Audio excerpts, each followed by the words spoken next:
real life.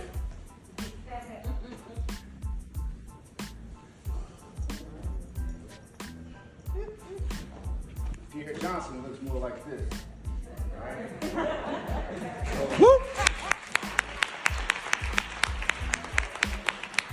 So when you see this, what's your immediate thought? Now, mind you, I know what you think. So don't lie about it. When you see this, what do you think? Right? The first thing that comes out of your mouth, because it ain't the people that don't look like us, it's more the people that look like us. What is up, fam? It's Dr. Dale, the author of How to Raise a Doctor, author of Pre-Med Mondays, author of Black Men and White Codes, author of A Doctor's Guide to Self-Publishing, author of the Dr. Doc Children's Series, and you are listening to the Black Men and White Codes podcast, the place where clinicians have the platform to share their stories with listeners like you. All right, man, look, so we had something different planned for this week, but I just got back from the Black Men and White Codes Chicago Summit. It was amazing. Y'all check it out. Check out our Instagram page at Team BMWC. You know, the news came out. We had a senator come out, congresswoman come out. It was on and popping. It was an amazing summit. Shout out to Sharonda Kimbrough and her team up in Chicago, the AHEC organization up there. Shout out to my team, Melissa, Trisha, Daniel. And, you know, it was a phenomenal event. But really big shout out to Sharonda Kimbrough for holding it down and pulling off an amazing Chicago summit. A lot of people came out, had a great time. And shout out to the sponsors, man. A lot of people showed up to help out, sponsor stuff. It was amazing. We'll have a recap video coming up for you guys soon, all right? But this is the Black Men and White Codes podcast. As mentioned, had a different video planned, different episode planned for today. But man, our keynote speaker of this event, Dr. Pierre Johnson from the Pulse of Perseverance. Dr. Pierre Johnson was on fire. He was on fire, right? So what we're doing for this episode is we're doing a little substitution, or a little bump. So we'll move the episode we have for this week to next week, just because we're fresh off the summit. I want you all to hear what Pierre said, and he was dropping fire. So this episode is going to be a lot of the highlights from the Black Men and White Code Summit. Keynote speech by Dr. Pierre Johnson, member of the Pulse of Perseverance, P3. Check him out on Instagram. Phenomenal stuff. All right, I'm going to let y'all get to the episode, but real quick, a couple things again. blackmenandwhitecodes.org/MCAT. If you're a pre-med, we're paying for your MCATs. Not enough of you all are applying. We got the money in the bank, and I want to give you the money, but not enough of you guys are applying, man. Apply for this. I'm going to give you the money. I'm going to pay for your MCAT, all right? We've got the money. It's been donated to us by various organizations and such, individuals, Ms. Darlene Dotson being one of them, Aaron Dotson's mom. Aaron Dotson's been huge for Black Men and White Codes. And we want to give you this money to pay for your MCATs, right? But y'all just got to apply for it, right? The money's there. It's in the bank. I don't have to go get it. It's in the bank, right?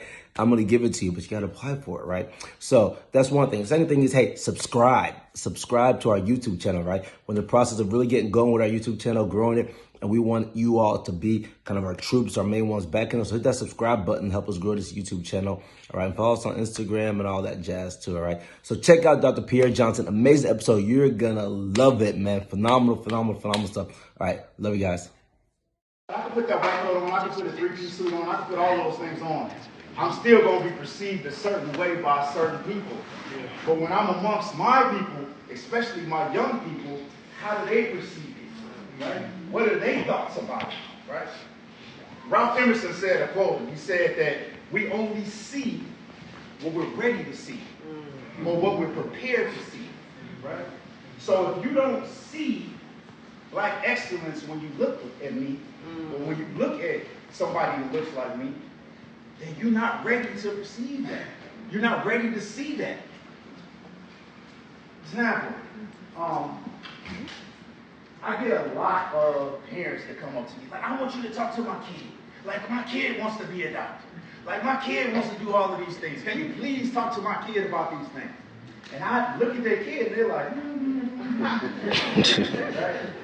And they're so passionate about their kid and what they want for their kid. My question to them is like, what does your kid really want? Wow. And the answer to that is if, for all my young people, if your parent or your mama or your daddy wants success more than you want it, it's never going to happen for you. I'll give you an example.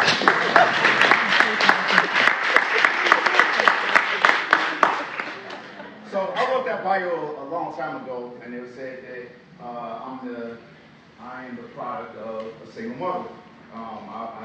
She had 5 kids. I'm the oldest of those 5 kids. My middle brother, Kyle, he was smart, but he always drifted. Like he was always in something, always in the mix. So when he was 10 years old, like he was just getting D's and F's and failing and stuff. And my mom looked at me and was like, I can't deal with him no more. I can't, I'm done. Like, help me. And I said, okay, so this is my first year of medical school, mind you. So I took guardianship of Kyle. And I took him as a first year medical student, struggling with pretty much a dad of a 10-year-old. And so from there, I'm pouring into him. Because the police were actually looking for him and trying to get all of this information. And so they took him and they staged this entire thing. They took him like to Indiana and they got out of the car, they formed this argument with this female, and when he got out the car, point blank range, a kid he went to grammar school with, comes out with a 40 millimeter, shot, right? Shot him twice. He died. So he runs, he's trying to get up, he's trying to move. They circle back. They stood over him 4 times. So he didn't die. A trucker saw it, ran over, got to him, and got him to the hospital. Now, mind you, at this point, I am just out of residency, and so they called me.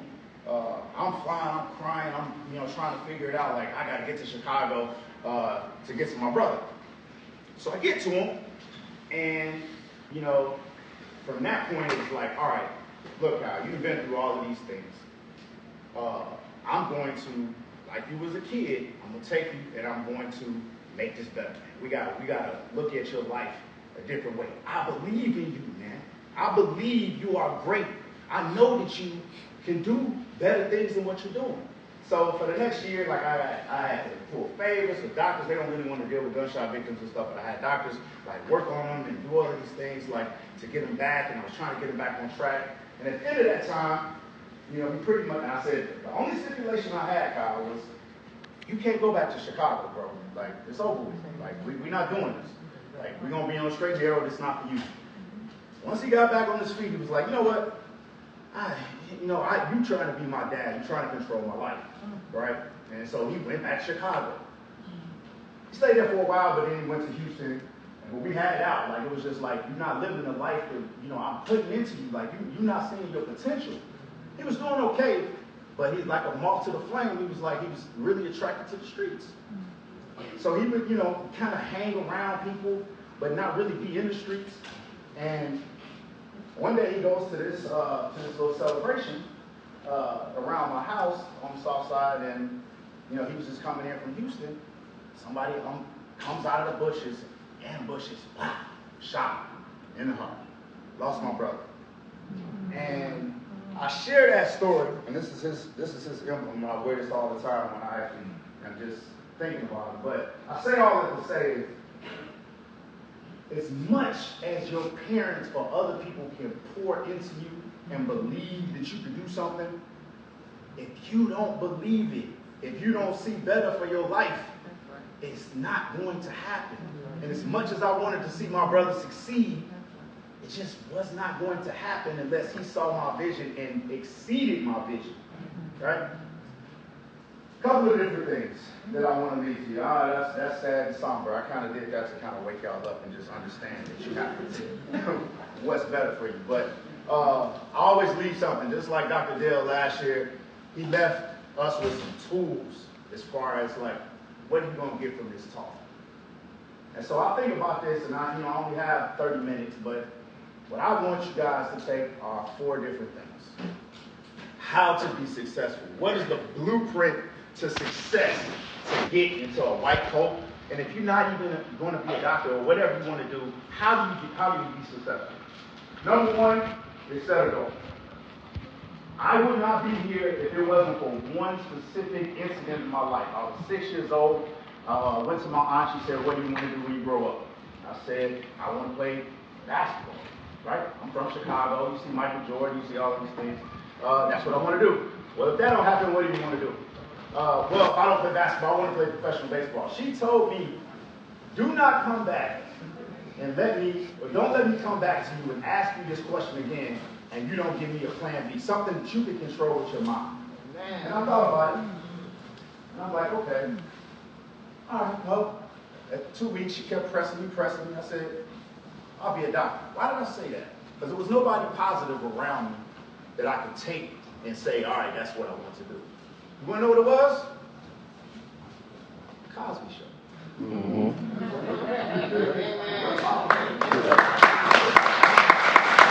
So, as a 5-year-old kid, I'm sitting there, I'm seeing death and destruction, my parents on drugs, I'm seeing all of this stuff around me. I turn on the TV, and the only positivity I see is this black man with his family in a white coat and doing all of these things. And I'm like, that looks pretty cool. Amen. But most importantly, that did something in my young mind at that point. It planted a seed, because now I had a goal. And that goal just really blossomed after that. I knew from the moment I was 6 years old and I saw that, that I wanted to be an OBGYN. It just cultivated more as I realized what the profession was. But that instance where she pushed me to do something bigger than myself was one of the most monumental events in my life. So when I ask young kids now, like, what do you want to be? It is totally unacceptable for you to say, I don't know. I don't care if you're 5, 6, 7, 8, 13, 14, 15. I don't care. Doesn't matter. Like, oh, well, they might not want to do it. They may change. That's facts. Facts. However, what happens if you figure out you say you want to be a doctor, and then like you do research and say, I don't like blood, I don't like this, I don't like that, and I don't want to be a doctor. What's going to happen next?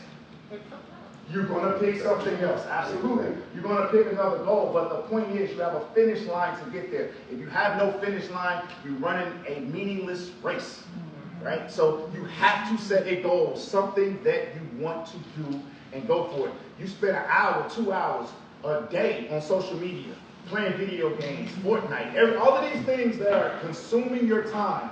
If you are leaving here and don't know what you want to do when you get older, take 30 minutes a day for 2 weeks, do research, and figure out what you want to do. My own child, right? I have a set of twins.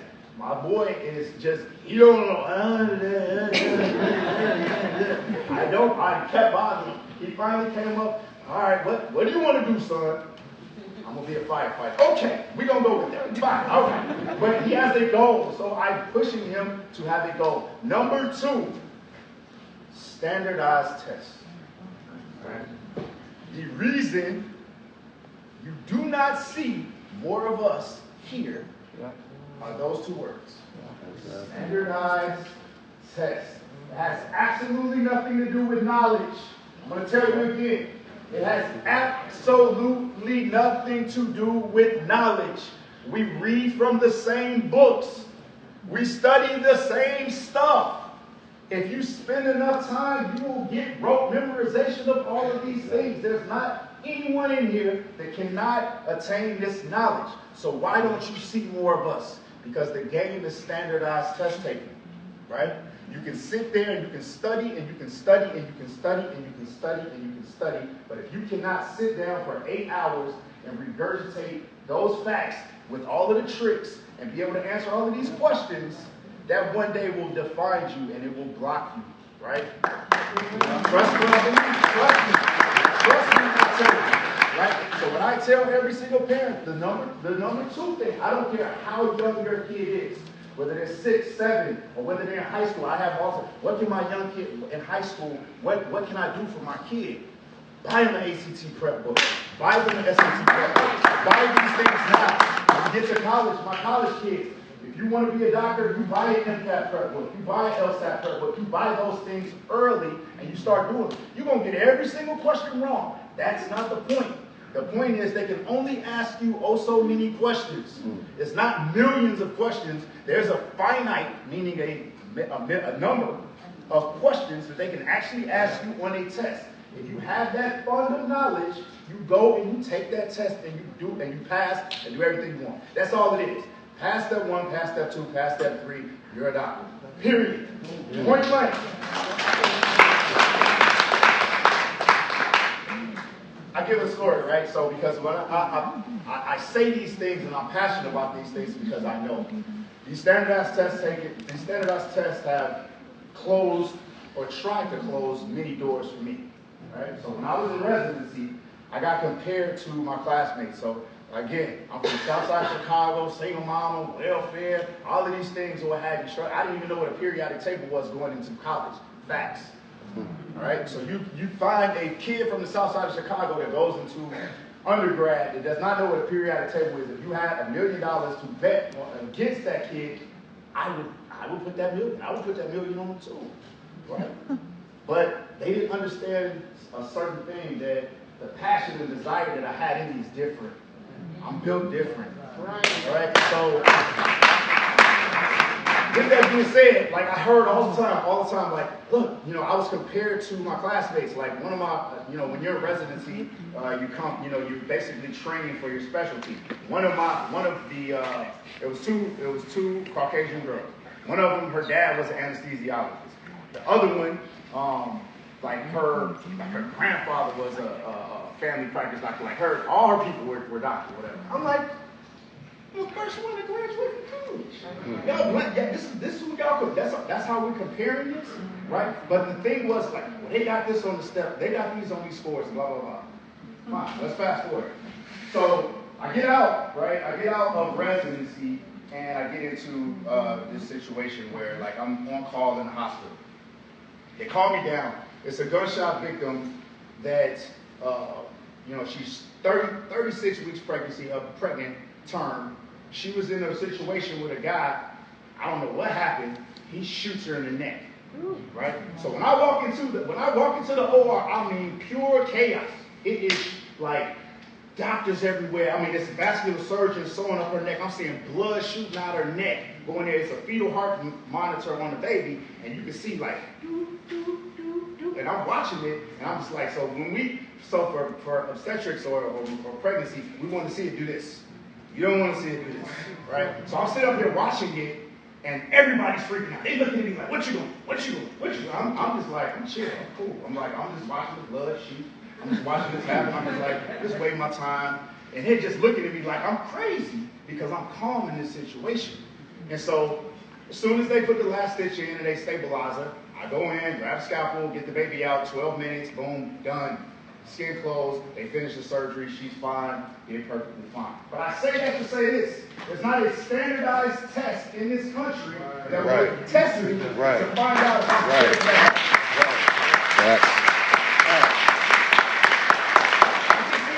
right. What prepared me for that moment is being up at 2 o'clock in the morning at Xavier University cutting hair to pay bills. Right? I'm a barber by trade. I literally cut hair in a barbershop. So with the scalpel, I am super precise. What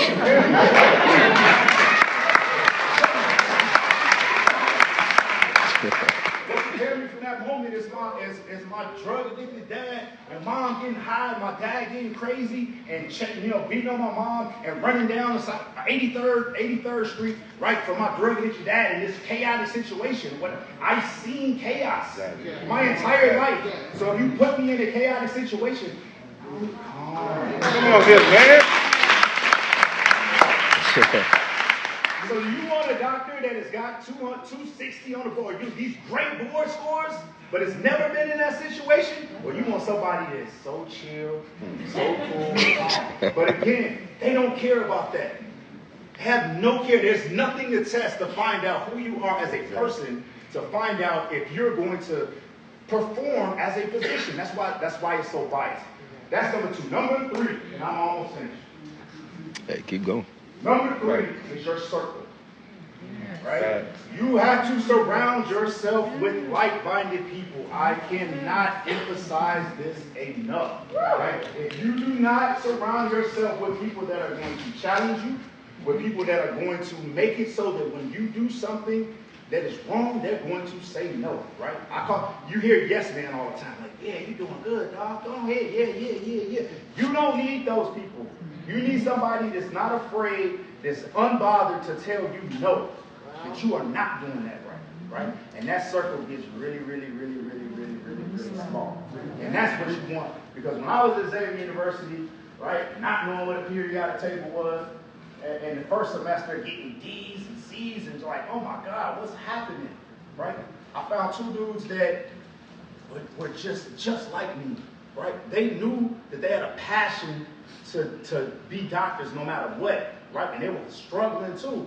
And so what we did is we formed a pact together, right? We said, we're going to do this. We're going to study harder. We're going to study stronger. We're going to make sure that no matter what happens, it's going to be us. It's team us all day. So that's where Post of Perseverance came from. But I say that to say that bond with them 2 dudes changed my entire life. It changed my trajectory because I needed that circle to succeed. And if you got a bunch of people in your circle that don't believe in you, that's telling you, you can go do this, you can go do that, you ain't going to make it, this ain't going to happen, you're not going to make it. You have to tighten up. And that goes for family too. Yeah. If your family ain't on your team, they got to go too. Yeah. Right? So that's number 3. Yep. Check the team. The 4th and final thing is believe in yourself. You have to bet on yourself, right? People ask me all the time, like, well, what about these loans? And I gotta say, I can't really. How many years you gotta do this to do that? Like, this is and I say all the time, like, listen, you have to bet on yourself. If you take out the loans, you're gonna be able to pay them back. Right? I make hundreds of thousands of dollars. Those student loans mean absolutely nothing to me now. Right? And if you work in certain areas, they're going to pay it back for you. So take the loans out. Right? But with that being said, you have to bet on yourself. You can't do that and say, all right, well, I'm done with it now. So now you got all of this debt. Now you don't have a way to pay it back. And that's because you didn't bet on you. You lost on yourself. You went and pushed all in on the table and you lost. See, me, it didn't matter what I was going through. Fail step 1, don't matter. I'm betting on myself. I'm all in. Right? It don't matter if I fail this. I didn't match in the OBGYN residency. If you heard her before, he said I did a year of general surgery. That's because I didn't match into OBGYN the first time. So I bet in all on myself and said, we're going to make this happen, Pete. We're going to make this happen no matter what. Right? But if you don't believe in yourself and you don't bet all your chips on yourself, that means sleepless nights. That means after failing step 1, being up 18 to 20 hours, grinding, right? Staying just in a room, locked down. The reason why I'm kind of almost alone or not, because I spent literally 18 to 20 hours a day at a certain point in my life in a room studying because I refused to lose. So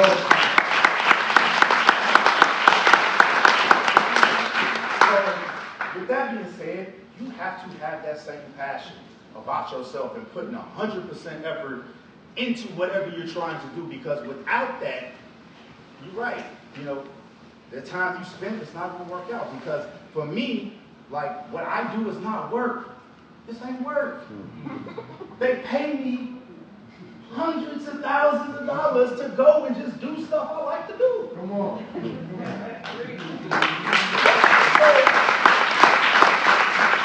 You can either do one or 2 things. Either A, you can be working a 9 to 5, going to work, not hating what you do.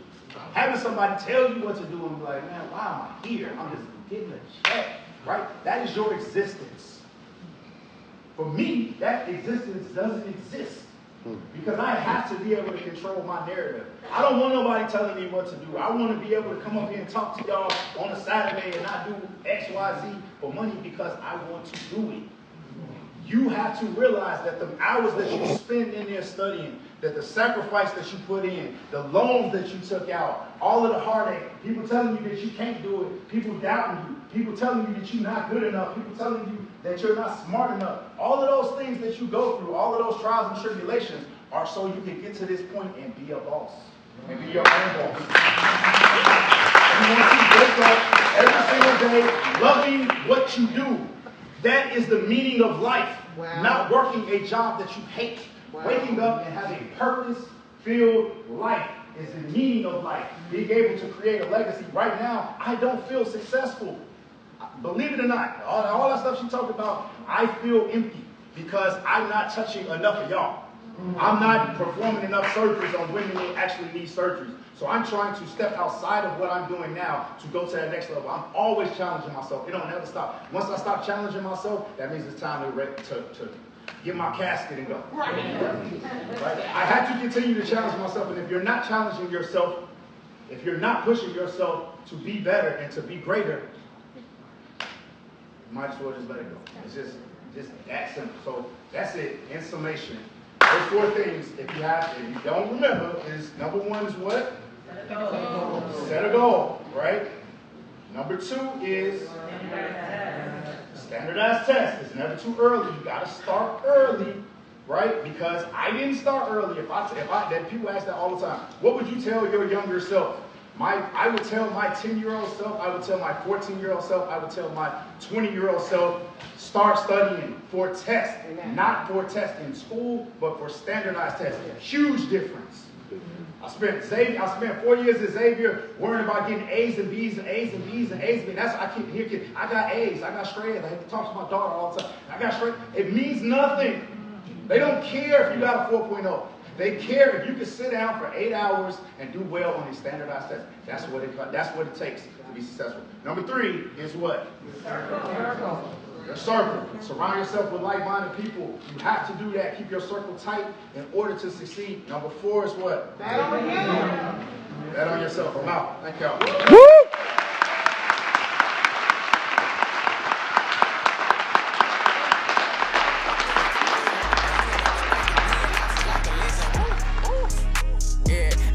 Stressing, I've been really stepping. Ooh, ooh. Yeah, if you wanna go get it, stop playing around. Really got on racks, ain't